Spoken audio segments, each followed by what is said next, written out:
Les habitants de mon pays ont désespérément besoin de la paix. Mais comment construire la paix sur des fausses communes? Comment construire la paix sans vérité ni réconciliation? Comment construire la paix sans justice ni réparation?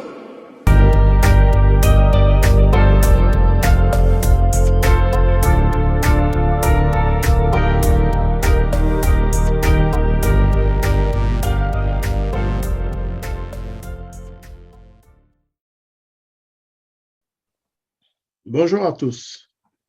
Vous êtes dans les studios de la Voix des Grands Lacs avec comme invité du jour M. Patrick Mbeko. Patrick Mbeko, bonjour. Bonjour Jean-Marie. Eh bien, Patrick Mbeko, pour ceux qui ne le connaissent pas encore, c'est un politologue canadien d'origine congolaise, RDC. Il est spécialiste des enjeux politiques, géopolitiques, de la région d'Afrique des Grands Lacs. Et il est aussi l'auteur de plusieurs ouvrages que je ne citerai pas. Il pourra peut-être nous en parler, mais sachez tout simplement qu'il a écrit des ouvrages qui ont plutôt été considérés comme des ouvrages, des livres de référence sur la problématique régionale d'Afrique des Grands Lacs.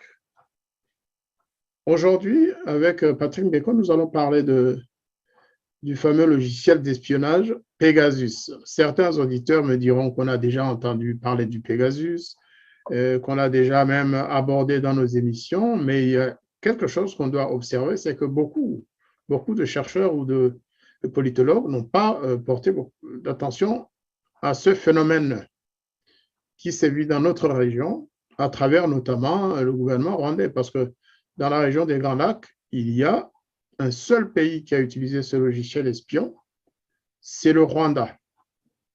Patrick Mbeko, vous avez publié un article récemment sur ce sujet justement. Est-ce que vous pourrez nous en parler? Et puis après, on abordera des questions connexes qui pourraient nous conduire à mieux comprendre les implications de cette pratique, de cet espionnage d'État. Quelles sont les implications que cela peut avoir sur le plan diplomatique entre le Rwanda et ses voisins, entre le Rwanda et d'autres pays étrangers, comme la France, l'Afrique du Sud et autres? À vous, Patrick Mbeko. Merci pour la parole, Jean-Marie. En fait, mon article porte sur l'utilisation de ce logiciel d'espionnage et de surveillance par le Rwanda, et, qui a mis sur écoute quand même un certain nombre de pays de la région, la RDC, le Burundi, l'Ouganda, mais aussi et surtout l'Afrique du Sud. Et donc, quand on voit le profil de ces pays, on comprend très rapidement peut-être les raisons pour lesquelles le Rwanda l'a fait, et surtout, on anticipe peut-être des futures tensions dans la région entre le Rwanda et puis tous ces pays-là que je viens de citer. Donc, vous avez parlé du Burundi. Dans les documents qui sont sortis, on fait apparaître le nom, ou on voit apparaître le nom du Premier ministre, M. Bunyoni. En effet, oui. Ben, moi, je pense, et je pense qu'on va peut-être revenir sur ça, il y a plusieurs noms qui apparaissent. Il y a le Premier ministre du Burundi, mais il y a aussi l'ancien Premier ministre, celui qui était en tout cas récemment Premier ministre en Ouganda, le chef de service de renseignement extérieur ougandais, les chefs de l'armée, et même le président, si on parle de l'Afrique du Sud, le président Cyril Ramaphosa, c'est qui est quand même extrêmement grave. Donc, le Rwanda n'a pas espionné seulement des petites personnes ou des personnes de moindre envergure. Toutes les personnes que le Rwanda a espionnées, ce sont des gens qui sont importants. Et au regard des relations que le Rwanda entretient avec ces pays, ça peut se comprendre d'une certaine manière. Et en même temps, ça soulève aussi des questions sur la fiabilité et sur la confiance que l'on peut avoir à l'égard du régime de Kigali qui essaie de se réconcilier, en tout cas de ressouder les ponts avec la plupart de ces pays-là. Pour ceux qui l'auraient oublié, pourriez-vous nous donner le nom du collectif qui a réalisé cette enquête, Patrick? C'est le collectif, en fait, le projet s'appelle Projet Pegasus. C'est plusieurs journalistes, c'est un consortium, en fait, réuni, qui a travaillé avec Forbidden Story. Donc, c'est un collectif de gens qui s'intéressent à ce genre de questions. Il y a aussi Amnesty International qui a été impliqué, qui a permis de faire des analyses sur des téléphones qui étaient, en fait, infectés par ce logiciel-là. Donc, c'est vraiment un collectif mondial qui s'articule autour d'un consortium de journalistes de au moins 17 médias internationaux. 17 médias internationaux et ils ont dû tomber de très haut. Ils ont découvert l'ampleur de ce phénomène. En ce qui concerne la région des Grands Lacs, à combien s'évalue, d'après ce rapport, le nombre de personnes suivies ou tout simplement espionnées par Kigali, puisque c'est le gouvernement rwandais qui l'a fait? Entre 2016 et 2021, je crois, le Rwanda a espionné pas moins de 3500 personnes. Mais je pense que ça, c'est ce que l'on a pu découvrir. Et je pense que l'ampleur de ce scandale-là est beaucoup plus importante de mon point de vue. Et puis l'autre chose aussi qui est surprenante, c'est quand on regarde les noms qui ont été distillés dans la presse, on se pose des questions aussi, on se dit, ben, il n'est pas tel que l'on connaît, en tout cas ceux qui connaissent le régime de Kigali, son modus operandi depuis des années, on est surpris de ne pas voir certains noms là-dessus. Maintenant, peut-être que ces noms figurent dans les 3500 noms qui n'ont pas été publiés non plus. Donc, il y a des questions qui se posent. Mais je crois que c'est quelque chose d'extrêmement grave et je pense que cela ne touche pas seulement les quelques personnes que l'on a citées là. Donc, il y a beaucoup plus de gens, des militants de droits de l'homme, des politiciens, des dissidents, des journalistes, toutes les personnes qui, aux yeux du régime de Kigali, représentent une menace et espionnées, menacées, voire tuées. Donc, il y a des rapports qui s'accumulent à ce sujet. Et donc, sur le projet Pegasus, je crois que l'ampleur de l'espionnage est beaucoup plus importante que ce que nous avons aujourd'hui, en tout cas ce que nous avons pu constater jusqu'à ce jour. En plus du fait qu'il y ait beaucoup de gens, on peut dire que ce n'est pas la première fois que le gouvernement rwandais recourt à ce genre de méthode. Donc, c'est un révisionniste de l'espionnage digital, si l'on peut dire ainsi. Oui, parce que il faut, c'est ce que j'essaie d'expliquer aussi dans l'article, c'est que d'abord, l'actuel président du Rwanda, donc M. Paul Kagame, est un ancien espion. C'était le directeur adjoint des services de renseignement ougandais. Il a appris l'espionnage en Tanzanie et puis en Ouganda. Il a été coaché par les services de renseignement américains, britanniques et il s'est beaucoup rapproché des Israéliens pour se procurer du matériel d'espionnage à la fine pointe de la technologie. Et depuis que Kagame est arrivé au pouvoir, le Rwanda est devenu un État policier. C'est l'un des États, en tout cas, qui excelle dans l'espionnage, hein, dans le renseignement, mais surtout dans l'espionnage, pas seulement de ses voisins, mais de tous ceux qui représentent une menace quelconque pour le régime à travers le monde. C'est en cela que le régime de Kigali est quand même extrêmement dangereux. Je pense qu'il y a des rapports, même ici au Canada, des services de renseignement sur les opérations menées par les hommes du gouvernement rwandais ici même au Canada. Donc, c'est pour vous dire que pour Kigali, c'est un sport national, l'espionnage.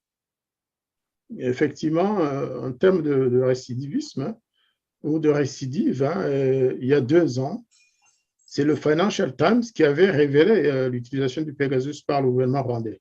Exactement. Est-ce qu'il aboutissait aux mêmes conclusions que le consortium actuel? Oui, mais vous savez déjà, et c'est bien de relever cet exemple-là, c'est que le cas de l'article du Financial Times à l'époque, on parlait déjà de 1000 et quelques personnes qui étaient espionnées, dont les comptes WhatsApp avaient été piratés. Mais vous vous rendez compte qu'à l'époque, déjà il y a 2 ans, on disait qu'il y avait un phénomène inquiétant. Et avec le consortium, avec le rapport du consortium, on se rend compte que c'est beaucoup plus important. Et moi, je crois, comme je l'ai dit précédemment, l'ampleur de l'espionnage rwandais dans la région et ailleurs est beaucoup plus important que ceux que l'on nous montre aujourd'hui. On peut dire réellement que le gouvernement rwandais a été pris la main dans le sac. Ah oui, ils ont lié. Vous savez, en 2019, quand on avait posé la question à Kagame sur l'espionnage des dissidents avec l'aide de ce logiciel Pegasus, Kagame avait répondu que le Rwanda, en tout cas lui, il n'avait pas assez de moyens pour se procurer ce logiciel. Mais aujourd'hui, avec ce que nous savons, bah, l'ampleur des dégâts, en tout cas l'ampleur de l'espionnage est telle qu'il ne peut plus nier. C'est quelque chose pour le Rwanda qui est naturel, compte tenu de la nature du pouvoir et de l'inquiétude que ce pouvoir suscite et des problèmes qu'il a, pas seulement à l'intérieur, mais aussi à l'extérieur. Donc l'espionnage est devenu la deuxième vie du gouvernement rwandais, une deuxième façon de faire pour préserver, en tout cas pour s'assurer le soutien des officiers sur le plan intérieur, mais aussi de contrôler tout ce qui se passe à l'extérieur et qui peut être préjudiciable aux yeux de ceux qui sont au pouvoir ou à la tête du Rwanda aujourd'hui. C'est vrai de surveiller, de contrôler ce qui se passe à l'extérieur, qui serait défavorable au gouvernement, mais pas que ça. Le Pegasus est utilisé pour suivre à la trace. Exactement. Mais on suit à la trace des gens que l'on considère problématiques. C'est-à-dire que c'est un logiciel de surveillance, mais aussi je dirais, qui a aussi une autre fonction, qui est celle de menacer d'une certaine manière. C'est-à-dire on vous suit à la trace. Si vous regardez les cas qui ont été décrits par le Financial Times il y a 2 ans, les personnes ciblées recevaient des messages bizarres ou voyaient leur compte WhatsApp poser problème. Et souvent, on utilise ce genre de technique pour vous faire comprendre que vous êtes suivi à la trace et par ricochet, ce sont des menaces à peine voilées. C'est-à-dire, on vous inquiète et donc le rôle de Pegasus officiellement pour ses concepteurs, c'est de permettre de lutter contre la grande criminalité et le terrorisme. Mais dans la réalité, on sait que ce logiciel sert à espionner, à surveiller, à menacer aussi. À localiser physiquement la personne surveillée, en fait. Exactement, parce qu'à partir du moment où vous êtes surveillé, votre téléphone est infecté, ben on sait en fait vous identifier et on sait vous localiser. Maintenant, les personnes qui sont ciblées, les personnes physiques, des individus comme vous et moi, qui avons beaucoup de chance d'être sur la liste des personnes suivies, eh bien, on est désarmés. On n'a pas. Qu'est-ce qu'on peut faire pour lutter contre ça? Ben, je pense qu'on n'est pas désarmé. Avec le régime de Kigali, bon, c'est un État, nous sommes des individus, mais la seule arme que nous avons, c'est notre courage et surtout cette capacité de ne pas reculer face aux menaces. Et si le régime se comporte de la sorte aussi, c'est parce qu'il a peur d'une certaine manière. C'est la peur qui peut pousser un régime aussi violent à se comporter de la sorte, à menacer constamment, à surveiller les gens. Quand on n'a pas peur, quand on est à l'aise, on ne s'agite pas comme le fait le régime de Kigali. Vous le savez aussi bien que moi que le régime s'attaque même à ceux qui produisent des livres. Vous avez vu, notre ami commun Charles Onana a eu des problèmes juste pour des bouquins. Il y a des groupes d'intérêt qui font pression, y compris en France, pour qu'ils ne puissent pas passer dans les médias. Je prends l'exemple de France 24, c'est-à-dire le régime déploie des moyens conséquents pour permettre aux gens de ne pas s'exprimer sur ces méfaits. Et ça, c'est un signe que le régime a en réalité peur. Et je pense que l'arme que nous avons et que le régime ne peut nous enlever, c'est le courage, c'est notre courage. Je pense que les Rwandais, les Congolais, les Ougandais, tous ceux qui sont concernés de près ou de loin, doivent être courageux et dignes face à ce régime qui ne respecte pas les droits de la personne. Depuis la découverte de ce logiciel espion, d'ailleurs, et notamment l'inclusion de listes de personnalités de premier rang des pays voisins, de l'Afrique du Sud, est-ce qu'il y a eu des réactions des gouvernements amis? L'Afrique du Sud a vivement réagi, l'Ouganda a posé des questions, le Burundi, je n'ai pas vu beaucoup de réactions, mais vous savez, à ce niveau de l'État, à ce niveau du pouvoir, parfois, les réactions peuvent être aussi parfois très hypocrites parce que la réalité de l'espionnage est connue de tout le monde, même si le Rwanda pousse parfois le bouchon beaucoup plus loin et se montre parfois déloyal par rapport aux autres. Mais ce sont des réalités qui sont connues au sommet des États. Maintenant, compte tenu des relations ambiguës et parfois problématiques, compte tenu des tensions entre le Rwanda et la plupart de ces pays, on s'attendait à des réactions assez vigoureuses. Mais je crois aussi qu'il y a des messages qui ont été passés par des voies, par les canaux diplomatiques aussi. Il y a aussi ce côté qu'il faut voir. Mais une chose est certaine, au regard de ce que nous avons pu constater, au regard des révélations qui ont été faites sur l'utilisation de Pegasus par le Rwanda, je crains fort que ces pays-là, avec lesquels le Rwanda a amorcé des discussions, puissent faire confiance totalement au régime de Kigali. Je crains fort, en tout cas. Ça risque d'être en fait la conclusion, le résultat de cet espionnage. Mais exactement, vous savez, à beau mentir vient de loin. Hein. Quand commence par dire qu'on n'a pas fait ça, et puis on fait croire aux voisins qu'on est de bonne foi, qu'on veut renouer les relations, on veut renouer le dialogue, et par la suite, qu'on se fasse prendre la main dans le sac, comme on l'a vu avec le Rwanda, il est difficile de faire confiance à un tel régime. Déjà que c'est un régime qui n'inspire pas confiance. Il faut rappeler quand même que le Rwanda a des problèmes aujourd'hui avec l'Ouganda, avec le Burundi, Et même avec l'Afrique du Sud, il y a des tensions depuis l'assassinat de Patrick Karegeya le 31 décembre 2013. Donc, c'est un pays qui a des problèmes avec tout le monde et qui donne l'impression de vouloir renouer le dialogue avec les autres tout en continuant à adopter des postures et à afficher des comportements problématiques. Mais justement, à ce propos, on dit même que même si le rapport du consortium ne l'a pas dit, ne l'a pas indiqué, mais il paraîtrait que des autorités françaises de très très haut niveau, voire même le sommet de l'État français, aurait été espionné par le Rwanda. Mais ils essaient de le cacher ou de jouer avec les mots pour ne pas exacerber les relations qui ont été quand même d'un très bas niveau depuis 1994 à ce jour. On ne comprend pas pourquoi subitement on nous parle de Karine Kanimba, la fille de Paul Rusesabagina. Sur les 3500 personnalités suivies par Kigali, rwandaises, hein, je veux dire, les opposants, pourquoi sortir le nom de Karine? Je pense que c'est un peu ce que je l'ai effleuré hein, au début de la discussion, de l'échange, c'est que moi j'étais très surpris hein, par la couverture de l'affaire sur son volet rwandais. Ça m'a beaucoup surpris parce que oui, je peux comprendre que la fille de Paul Rusesabagina soit espionnée, on peut le comprendre. Mais en termes d'enjeux, il y a des gens, il y a des individus beaucoup plus importants, il y a des individus que le Rwanda cible et qui sont beaucoup plus importants. Je ne dis pas que la fille de Karine n'est pas importante, je dis simplement qu'en termes d'enjeux entre États, on est surpris qu'on mette de l'avant le cas de Karine, tout en passant dans la déchiqueteuse de l'histoire sanguine des Grands Lacs, les relations problématiques que Kagame a entretient avec certaines personnalités des pays voisins. Voilà, on a parlé des gens, on a parlé du service de renseignement, des responsables des services de renseignement ougandais et tout ça. On a beaucoup trop insisté sur le cas de Karine et j'ai trouvé ça surprenant. Vous parlez du cas du président français. Moi, ça ne me surprendrait pas. Ce serait même logique quand on sait que le président Macron s'est rendu au Rwanda dans les conditions que nous savons, pour des raisons que nous savons. Et je tiens à rappeler que dans le cas de l'Ouganda, par exemple, on s'est rendu compte que les autorités ougandaises étaient espionnées au moment où Kagame était en Ouganda, à Kampala, en discussion avec son homologue ougandais, Yoweri Museveni.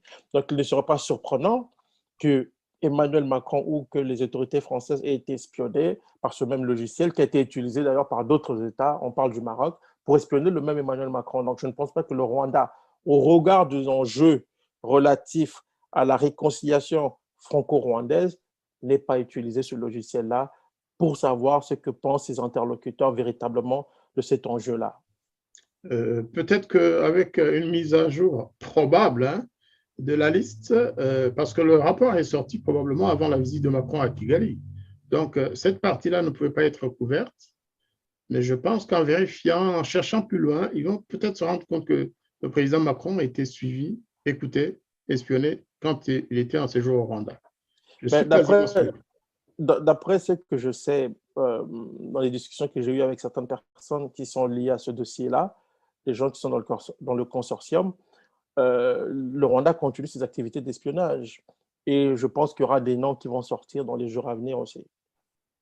Exactement. Alors, pour le cas de Karine Kanimba, effectivement, la question est de savoir pourquoi il ne parle pas des personnes suivies depuis longtemps, parce que le cas de Karine nous ramène à août 2020, parce que c'est en août 2020 que son papa a été kidnappé de Dubaï et ramené au Rwanda. Donc, bien évidemment, on peut penser qu'avant cette date-là, avant le kidnapping de son père, Kigali n'aurait eu aucune raison de la suivre, de l'espionner. Donc, Exactement. Ça veut dire qu'avant août 2020, il y a beaucoup de milliers de Rwandais qui ont été espionnés par Pegasus. Alors, le consortium devrait peut-être être poussé à en dire plus, à faire plus de révélations. Je le pense aussi, mais je pense que c'est un travail qui continue à se faire. Il faut contacter les gens.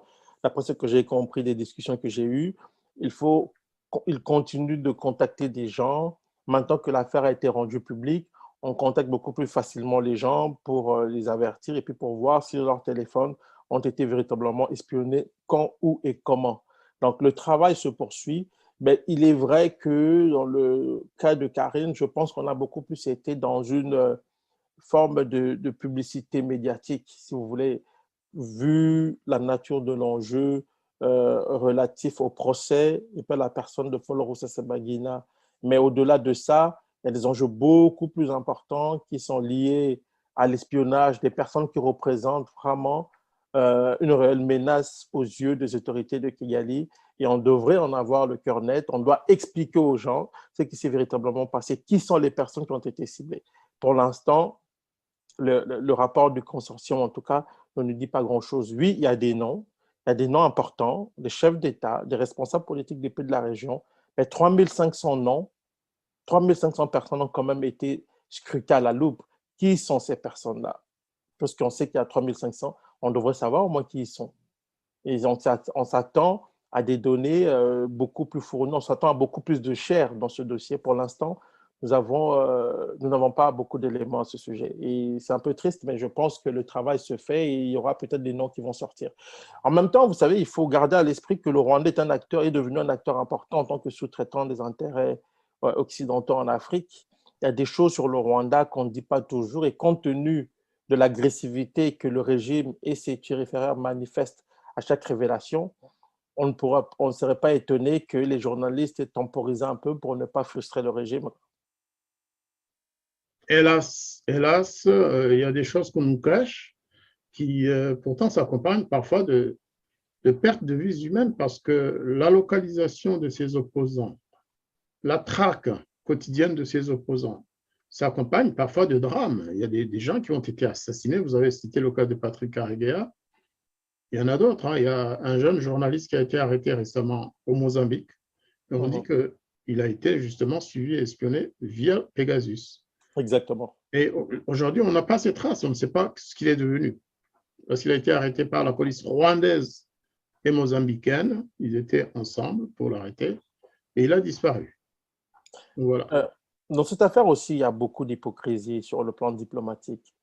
Je pense que si c'était la Russie ou la Chine qui s'étaient servis de Pegasus, nous aurions eu aujourd'hui tous les médias du monde entier, en tout cas tous les grands médias occidentaux sur eux.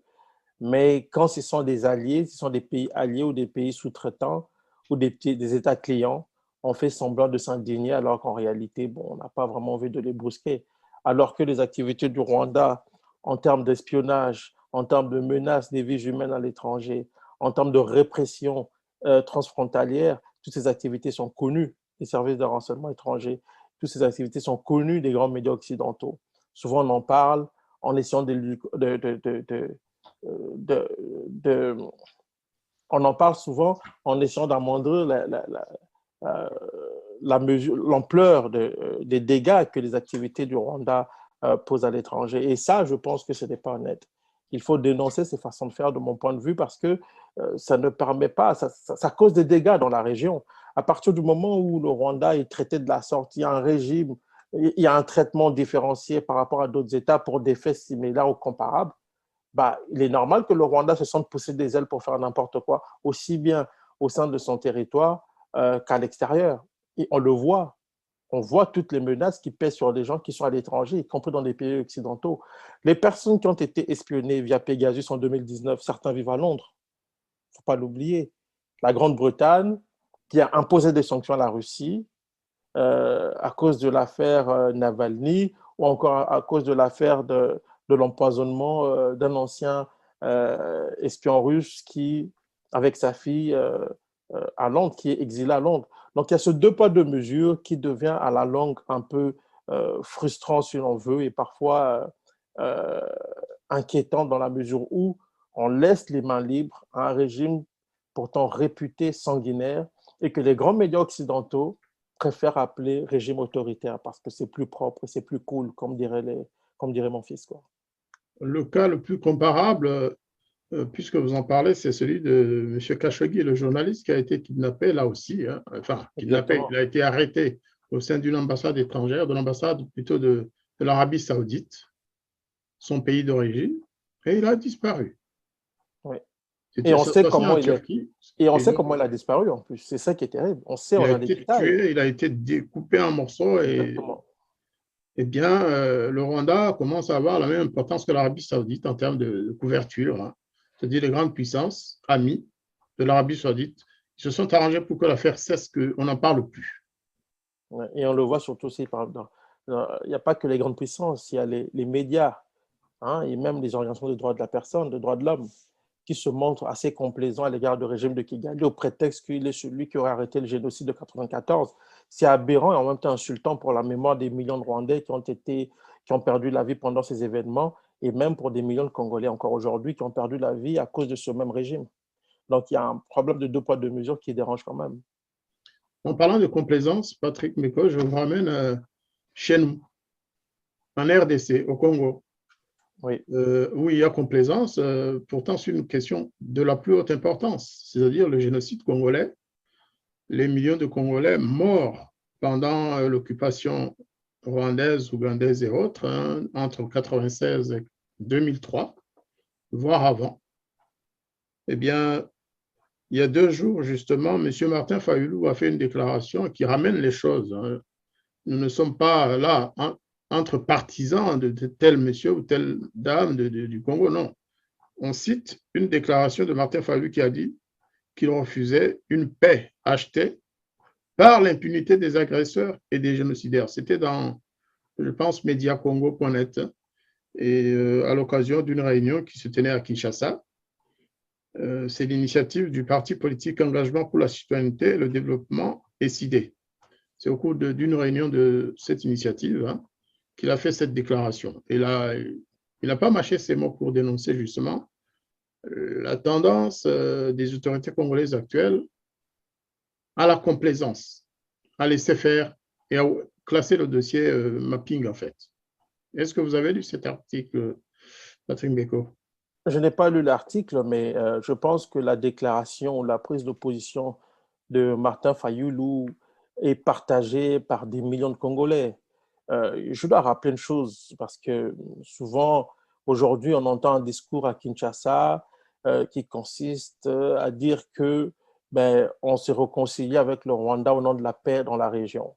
Je dois rappeler qu'après le génocide de 1994 au Rwanda, le régime de Kigali de Paul Kagame a exigé que les personnes qui étaient soupçonnées d'avoir pris part à ces massacres soient poursuivies. Ils ont poursuivi même des innocents parce qu'on voulait en même temps décapiter l'élite, l'intelligentsia Hutu. Et donc, on a utilisé tous les moyens. On a mis en place un tribunal pénal international pour le Rwanda pour juger des personnes qu'on qualifiait déjà de présumées génocidaires, alors qu'en termes de droit, c'est une insulte à l'intelligence. On a suivi des gens. Des personnes sont poursuivis dans des pays tiers, en Occident un peu partout, y compris au Canada, pour des crimes qu'ils auraient commis au Rwanda. Ils sont poursuivis, condamnés et jetés en prison. Alors, les autorités congolaises ne peuvent se permettre, au nom d'une paix imbécile, excusez-moi l'expression, se rapprocher du régime tout en crachant, parce qu'en se rapprochant du régime sans justice, on crache sur les victimes congolaises. Et ces victimes, ça se compte en millions. On ne va pas faire une comparaison macabre entre ce qui s'est passé au Rwanda et au Congo, puisqu'un mort, c'est toujours un mort de trop. Mais l'ampleur des dégâts en RDC a surpris plus d'une personne et la crise congolaise a été qualifiée de la crise humanitaire la plus terrible après la fin de la Seconde Guerre mondiale. Donc, comment des autorités d'un pays, en l'occurrence la RDC, peuvent accepter de s'asseoir sur la mémoire des millions de gens pour plaire au régime de Kigali. Parce que c'est de ça dont il est question. Il n'est pas question de justice, il n'est pas question de rapprochement dans de la paix de la région. On veut se rapprocher du régime de Kigali parce que l'actuel pouvoir de Kinshasa vient de Kigali en partie. Kagame et Joseph Kabila ont pesé lourd dans le choix de Félix Tshisekedi à la tête de la RDC parce que ce monsieur n'est pas l'émanation de la volonté populaire. Il est l'émanation des choix qui ont été faits à Kigali et à Kinshasa, à Kingakati plus particulièrement. Donc, Félix Tshisekedi aujourd'hui est dans la position du sous-traitant qui fait plaisir à son maître ou de l'élève qui fait plaisir à son maître au détriment des vies de ses propres frères et sœurs. Et c'est ça qui est dérangeant. Et en cela, on peut comprendre la position de Martin Fayulu. Il ne peut y avoir de paix dans la région sans justice. Et une vraie justice, pas cette justice à la manière de ce qui a été fait au TPIR, où on s'est attaqué à condamner un camp, et s'il y a eu des responsables, qu'ils soient condamnés, c'est normal. Mais on s'est attardé sur un seul groupe et on a laissé de côté le Front patriotique rwandais qui a commis tout autant de massacres que les extrémistes sur Hutus. C'est dérangeant. Et quand, dans le cas de la RDC, ce sont les autorités qui jouent à ce jeu d'injustice pour faire plaisir au régime de Kigali, on ne peut que s'indigner. Et dans ce sens, les propos de Fayulu revêtent une importance capitale. Et je crois que beaucoup de Congolais partagent en tout cas l'opinion de Martin Fayulu à ce sujet. Peut-être que pour effectivement mieux faire comprendre la gravité de la situation actuelle, on peut citer la déclaration du président Tshisekedi le 26 juin à Goma, quand il avait dit, je cite, « J'ai toujours dit », il était avec Paul Kagame, hein, vous vous souvenez, oui, oui. J'ai toujours dit depuis mon accession à la tête de la République démocratique du Congo que nous avons perdu tant d'années à vivre en chien de faïence, à vivre sous tension, en situation de guerre permanente et à partager la haine. Maintenant, ça suffit. Il est temps d'expérimenter l'autre côté, le partage de la paix, de l'amour, et j'ajouterai des échanges fraternels, économiques, entre nos deux pays.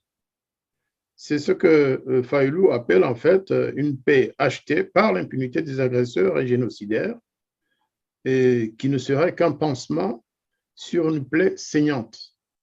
Voilà pour ceux qui n'avaient pas suivi cette déclaration. Ce n'est pas que ce soit une déclaration qu'on n'a jamais entendue par ailleurs, parce que le docteur Denis Mukwege le répète tous les jours. Il a toujours dit qu'il n'y aurait jamais de réconciliation avec les voisins, ni avec les Congolais d'ailleurs entre eux, sans justice et sans réparation en ce qui concerne les pays étrangers. C'est très important. On ne peut pas laisser les populations congolaises qui ont tant souffert de ces massacres et qui continuent d'ailleurs. Si au moins ça s'était arrêté, on aurait pu dire, bah, et même là, on ne peut pas faire leur croix sur tous ces massacres. Mais si l'on revient sur les propos de Félix Tshisekedi, quand il parle de l'animosité entre les Rwandais, les Congolais, ou entre les deux pays, ou quand il dit que nous avons vécu en chien de faïence, mais c'est à cause de qui? C'est pourquoi? Parce qu'il faut poser des questions essentielles. Il ne faut pas simplement débiter des inepties comme ça sans poser les questions qui s'imposent. Les Congolais ne se sont pas réveillés un matin pour détester les Rwandais. Et il faut en même temps rappeler qu'aujourd'hui, les Congolais comprennent de plus en plus, ils savent faire la différence entre la population rwandaise et le régime de Kigali. Les Congolais n'ont jamais dit que les Rwandais, le peuple frère du Rwandais est un peuple ennemi.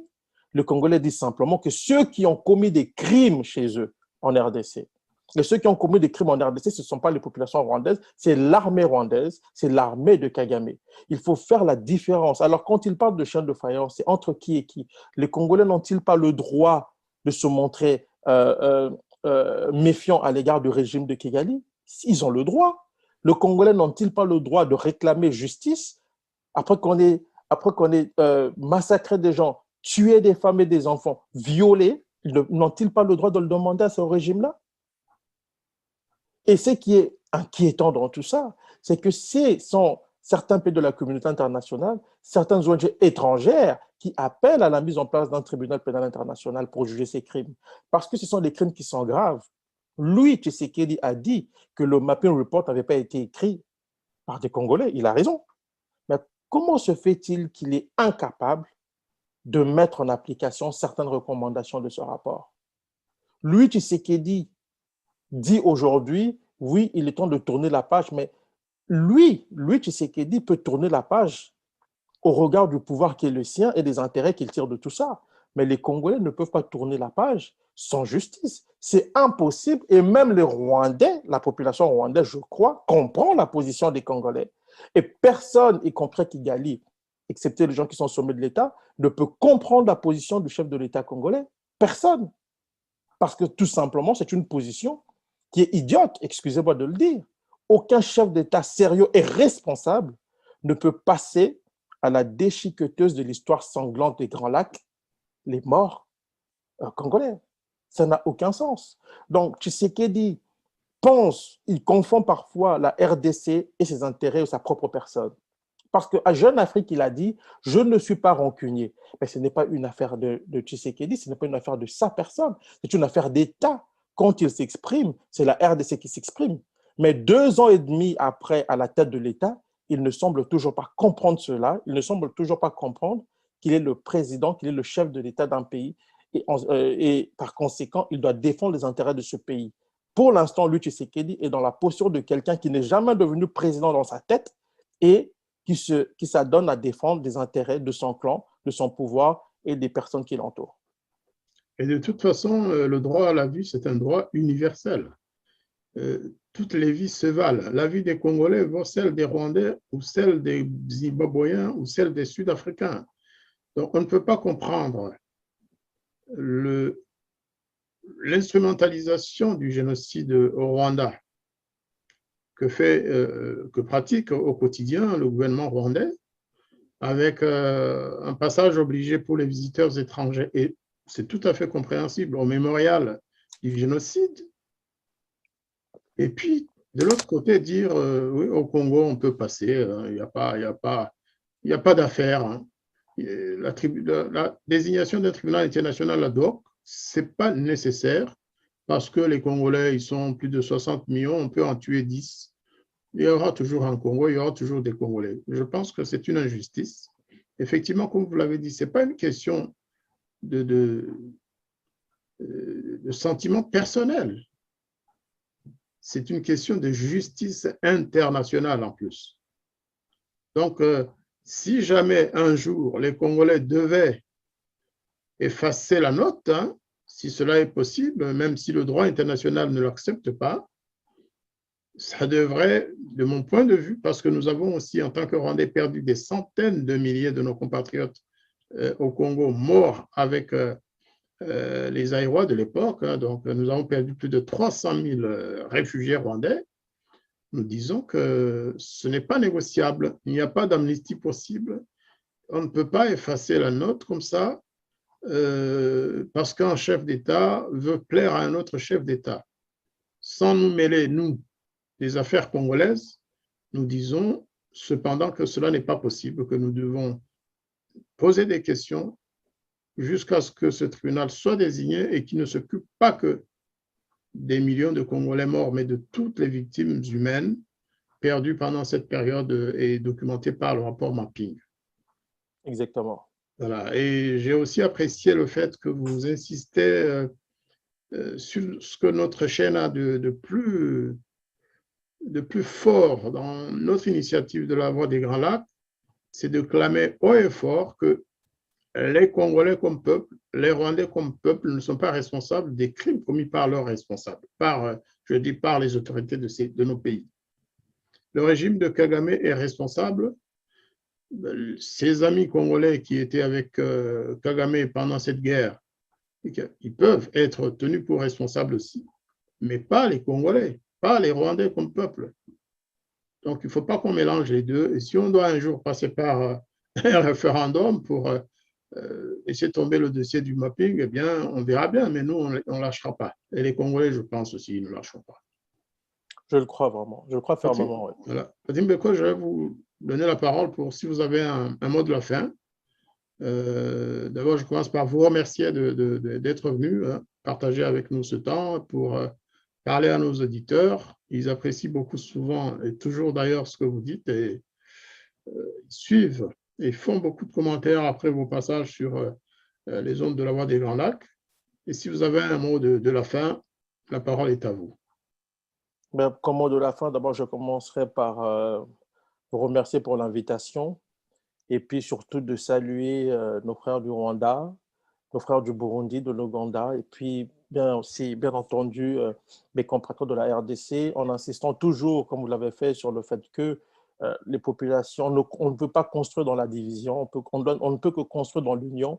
Donc, il faut-il qu'il y ait justice. Et cette justice, ceux qui auront à rendre des comptes, c'est ceux qui ont commis des crimes et pas de populations innocentes. Et pour le reste, je crois que les uns et les autres passent des belles vacances et bientôt, ça va être le retour à nos habitudes. Donc, je remercie encore une fois votre chaîne pour l'invitation. Et puis voilà.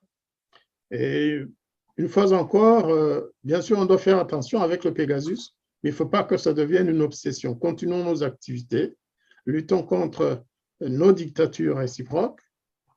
On verra ce qui en adviendra, mais nous n'allons pas non plus nous arrêter de lutter pour les droits de nos populations, de nos peuples, parce qu'il y a un Pegasus qui traîne quelque part dans l'air.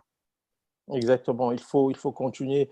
Tout ce que nous avons, comme on l'a dit, c'est le courage. Et le gouvernement de Kigali, le pouvoir de Kigali aime avoir des gens qui plient la tête, qui courbent les chines. Et donc, quand ils sont face à des gens courageux, ils reculent. Et l'existence même, l'utilisation abusive et massive de Pegasus est aussi la preuve qu'à Kigali, les gens ont peur. Merci beaucoup, Patrick Mbeko. Je finis par le slogan de notre chaîne de radio. Le peuple congolais, burundais, ougandais, tanzanien, rwandais et congolais, bien sûr, je ne veux pas l'oublier. Tout va ça, c'est-à-dire que nous avons le même sang, nous partageons le même sang et nous devons défendre la vie de tous nos compatriotes. Merci beaucoup. Au plaisir.